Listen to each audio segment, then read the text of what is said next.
जय हिंद। मौन, चुप रहने वाला एक व्यक्ति जिसने हमारे भारतवर्ष को इतनी ऊंचाइयों पर लेके जाया गया। क्या नहीं कहा उस समाज ने, क्या नहीं कहा भारत के लोगों ने और विपक्षी पार्टियों ने उस व्यक्ति के बारे में, उसके व्यक्तित्व के बारे में। लेकिन उसने कभी अपना मौन नहीं छोड़ा। उसने भारत देश को अर्थव्यवस्था के क्षेत्र में उस ऊंचाई तक ले गया जो वर्तमान सरकार ना कि पूर्ववर्ती सरकारों में कोई कर सकता था।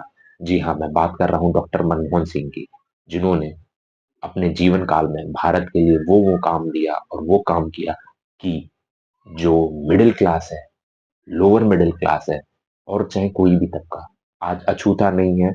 और उनको धन्यवाद और शुक्रिया करने के अलावा उनके पास और कुछ है नहीं, क्योंकि उनको भी ये आभास है लोगों को कि उन्होंने कितना उन्हें क्रिटिसाइज किया। वो व्यक्ति जो हर फॉरेन ट्रिप के बाद मीडिया के साथ प्रेस कॉन्फ्रेंसेस करता था और भारत को कैसे प्रॉस्पर बनाया जाए ये हमेशा सोचता रहता था।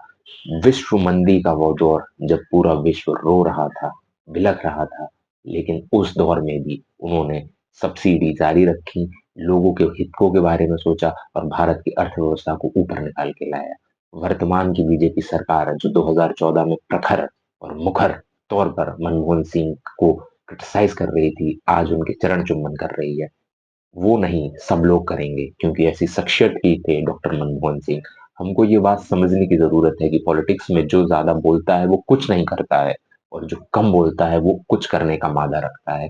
तो हमारा middle class, lower middle class इस बात को समझे कि डॉक्टर मनमोहन सिंह ही सच्चे देशभक्त और अच्छे प्रधानमंत्री थे।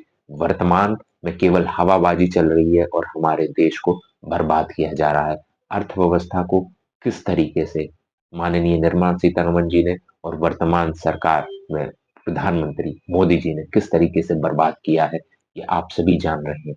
समझें परिस्थितियों को और उनके खिलाफ खड़े हों, क्योंकि हमारी सबकी अर्थव्यवस्था तब मजबूत होगी जब एक मजबूत सरकार आएगी, एक मजबूत अर्थशास्त्री संभालेगा हमारी अर्थव्यवस्था को। जय हिंद, जय भारत।